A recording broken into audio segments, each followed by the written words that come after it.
Alright, welcome to YOUCANIC. Today here on YOUCANIC we're going to go over how you replace your high beam, or this is your regular low beam light.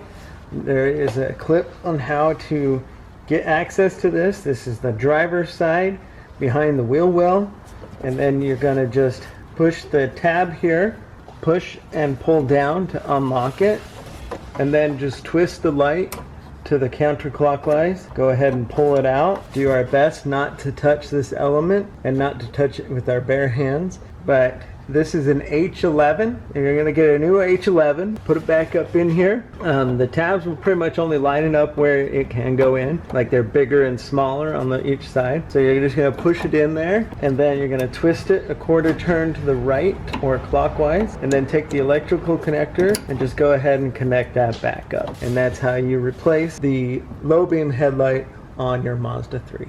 Thanks for watching YOUCANIC, where you can be the mechanic.